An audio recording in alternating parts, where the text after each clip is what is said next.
from New York City, it's the Wendy Williams Show.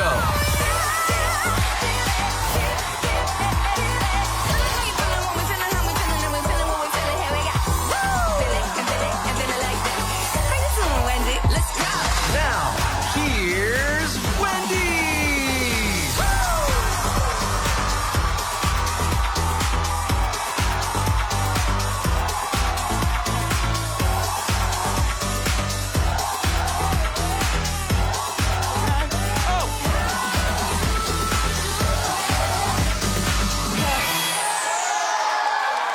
Thank you for watching our show. Say hello to my co-host, Stanford studio audience.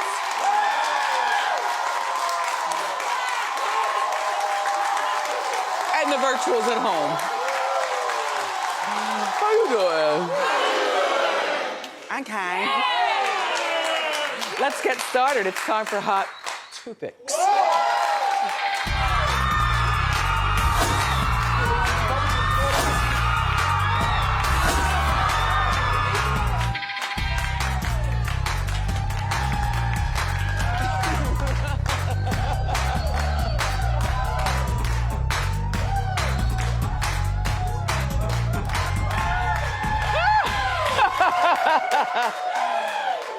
It's so funny because when I hear my co-host Stanford studio audience scream the way they do, I often wonder, is screaming a part of the job interview?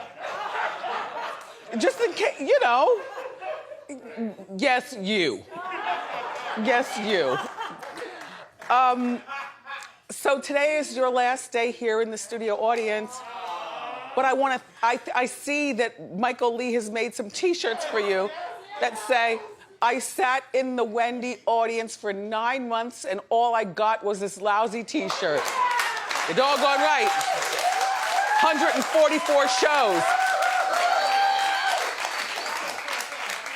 It all. I think that we did. Thank you. I think that we all, we work well together. I'm not the host who says, don't look at me. Exactly. And don't come in my room. No. By the way, congratulations to Kelly Clarkson. Oh. I predicted it. Yep. Kelly's got the spot. Yep, you got it. That's all we're gonna say. That's all, yep. We'll see how long this lasts. Hi, Kelly. Okay, so it's a long weekend, Memorial Day here in New York. I'm going away as the paparazzi pegged me leaving the house this morning. Like, I'm just minding my own business. By the way, I found money in this bag. I'm just trying to come to the studio and then flee the scene of the crime afterwards. And I've got plumes. Not plans, plumes. But look, I found a canceled credit card in here because I don't have time. Who has time to look? Like once you look once, it's like then you just call up, you say cancel it, send me, and I found some money in here. No, a straw bag. I haven't carried that since last season. And Willie reminded me that last time he saw me carry it was when I was on The View. Like, how does he remember this stuff? Does he? How? He has no life, maybe. No, he's got a life, but he remembers that stuff. Yeah. He's so qualified. We agreed on a church dress, but with a big slit. Yeah. Mm-hmm.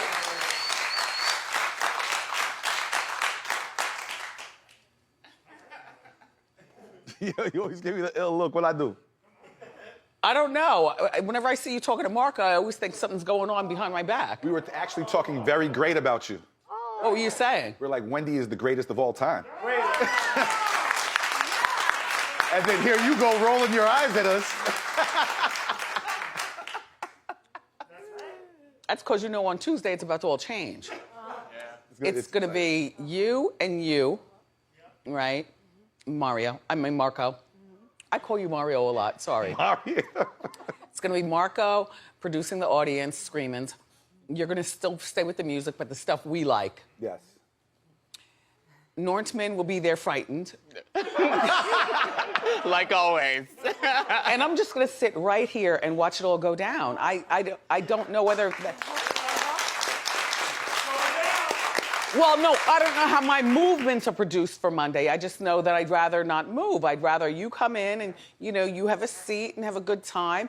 The Stanford studio co-host will be across the street watching it all go down. So it'll be like an hour where you don't work anyway, because you'll be watching it, right?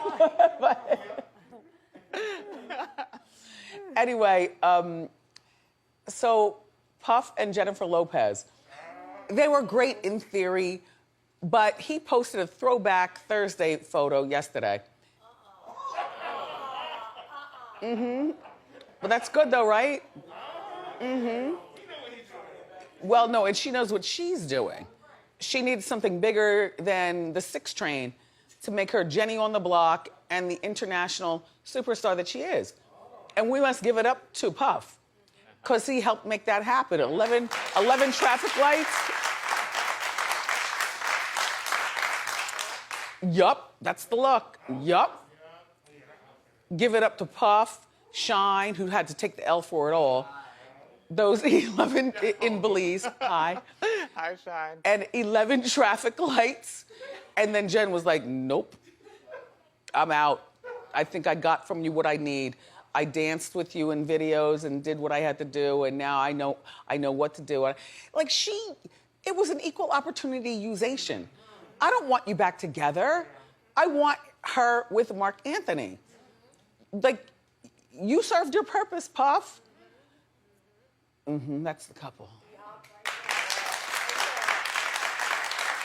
And also, but Puff doesn't care. He was very disrespectful to the current boyfriend, Ben Affleck, by even posting that he wants in again. Ben doesn't care, though, because, look, Ben's like, just hold my hand for a moment. And she's like, no, hold my hand for a moment. And let's all depart separate ways in 10 years. Yeah.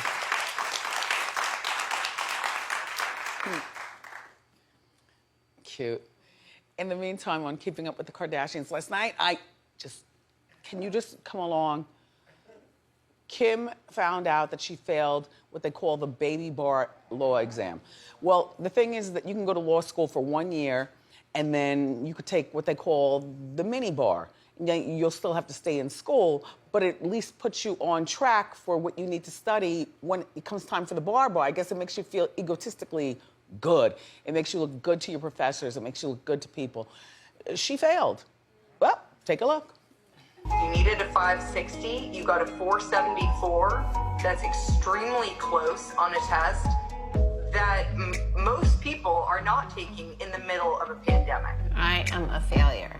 I spent, 6 weeks straight, 10 to 12 hours a day studying, and it was so important for me to take this, and to not pass gets your spirit down and just makes you want to give up. She can't give up, but a 560 and a 474, you didn't just flunk, you flunked. you flunked. I don't know why the professor was trying to make her feel good about that, or whoever that was. Way under the bar. She flunked hard. But she's got 4 kids, a madman for an ex-husband. She's got skimwear and a whole empire she's trying to run. She doesn't really need the bar exam. She could still help get people out of prison, and she could still, stand up for what she believes in based on her contacts and her willingness to put in the work, but just not the bar exam. Law school is 3 years. Yeah. And then that bar exam, you gotta take it from one state to the next. But my thing about Kim, and I think the whole family, is that they don't give up. Like, now it's been put out there like she failed, so you've got to keep taking it until you pass. Yeah, you have to. And the best I can see, Kim, you'll probably pass in time for sweeps. Yeah, like February sweeps, right? Because May just passed. So the next sweeps is February, right? There's a November one. Oh, November. Oh, perfect. Yeah, okay. But maybe February. No. They know people. She'll pass by November.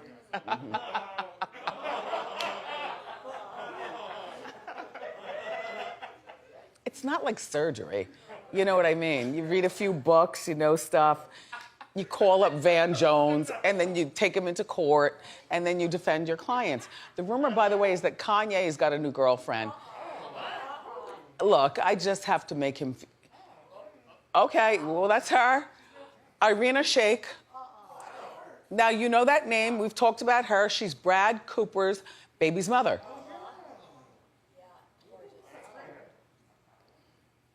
Well, she's a young girl. And my thing is that why is she with Kanye, you ask? Well, because I don't think she's still getting Bradley Cooper's points, you know, in terms of that. Because, you know, Brad Cooper, he's a great actor, but we know Mrs. Cooper keeps a wrench in his personal life that makes him as weird as Kanye in a different kind of way, but you know. But Kanye and Irina do have a history together. Apparently, she was in one of his music videos back in 2010. And then in 2012, she was one of the models in his Kanye fashion show. Yeah. Is this good? It's good for her. I don't believe the rumor that they're boyfriend and girlfriend, you know, at all. And this will be over before, when's Memorial Day, Monday? Yeah, Monday. Perfect.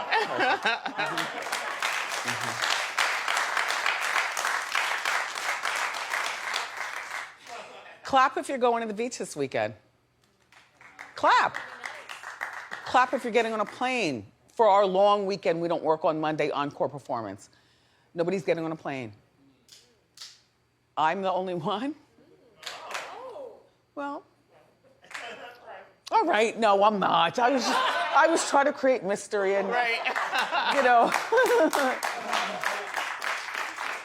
I'll be right here looking out of different windows, taking care of our city. Wow. Yeah, no, making a party. No, chit-chatting my way, no. They were invited. They were invited. I was told we have pet bowls and the whole bit. I'm like, Mom, we're not going out there. You take care, deuces. I'm like, okay. All right.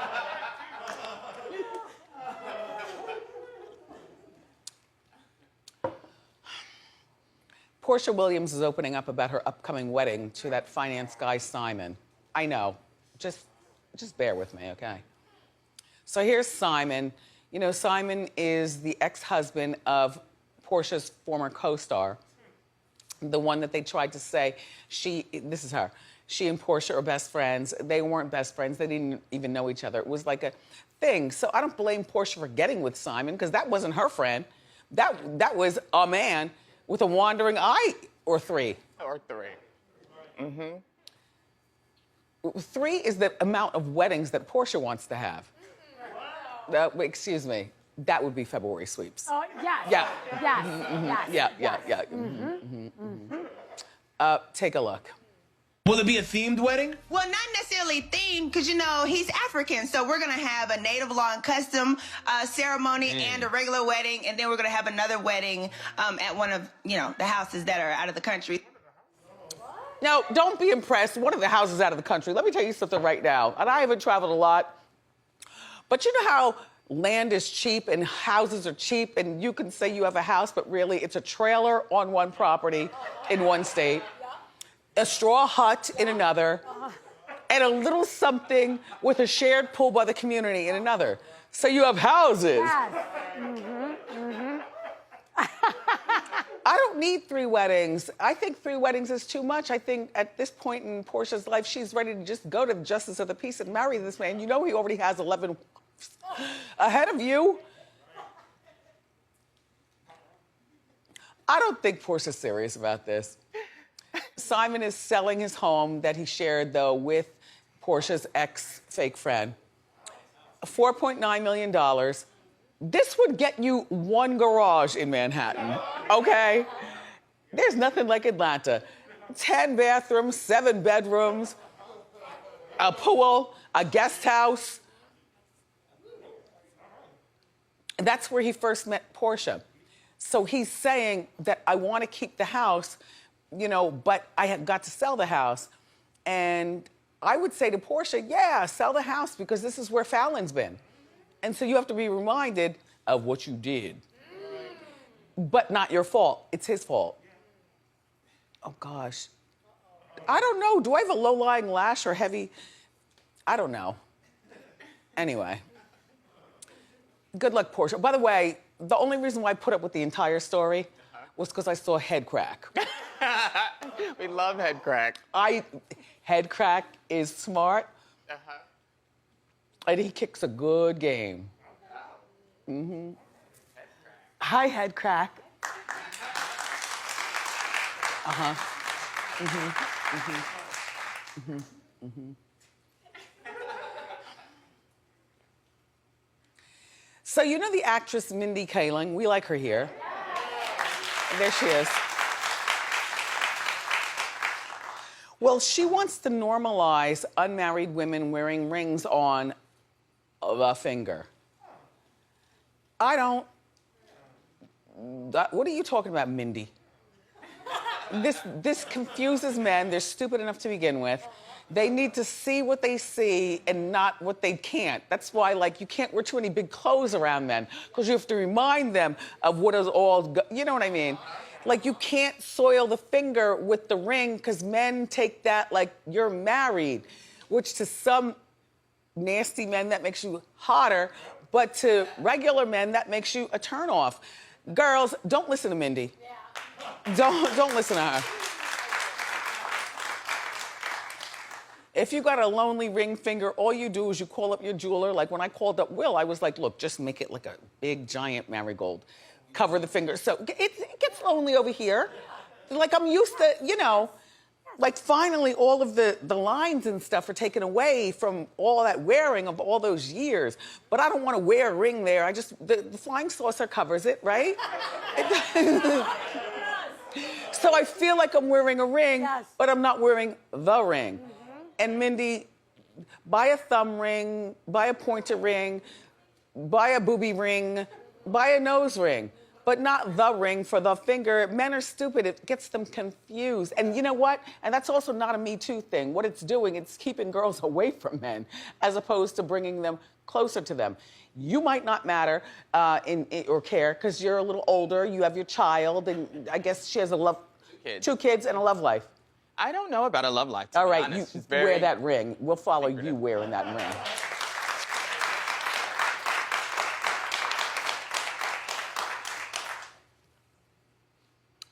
We really don't hear much about Seal talking.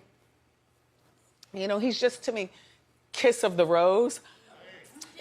You know, when he's got the skin, but we feel bad because of how he got the skin. And then he married Heidi Klum. Then they share 4 children, but one of them she already had prior, and then he adopted her in. So they share 3 bios, and then 1 adopted in. So they're, you know, a solid family. The kids are all ages from 11 to 17. Now here goes Seal talking to Us Weekly about co-parenting and the challenges. He says it requires teamwork and that he never had that with Heidi. Shots fired. Seal, you're above this. Why are you talking like this? What do you mean, what are you mad because Heidi is still the supermodel of the universe along with Tyra and, you know, others? She's not the only one. But, you know, because she still does stuff and she still looks young and fun doing it. What are you mad?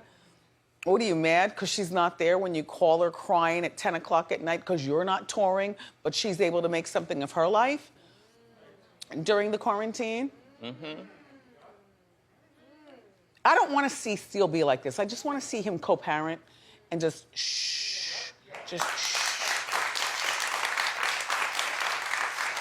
You know, he shares the kids with Heidi, and kids need their father no matter how old they get, whether it's a boy or a girl, but kids need their father. Heidi, can you call an assistant and just make sure that the kids go over to Seal's house? And also, Seal is not happy with their 17-year-old daughter, Lenny's modeling career. Now, Lenny, Heidi had before meeting Seal, but he considers himself her father. And she wants to go on, this Lenny, to be a model. And he said it seldom ends in happiness. Well, this is what you talk to your daughter about when you see her. You know, you were married to a supermodel, and if you knew it didn't end in happiness, then why would you even go past one date? Why are you trying to talk down on your daughter? There are some supermodels like Brooke Shields, you know, who end up with a happy life afterwards.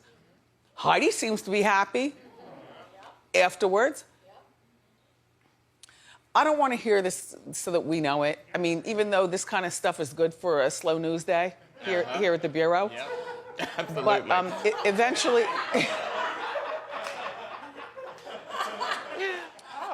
Eventually, the daughters are going to be mad at their father for saying things like this, you know, because basically he's talking down about, like, what do you want, Heidi, to have a casserole on the table at 5 o'clock when you come in from your Kiss of the Rose tour? Those days are over.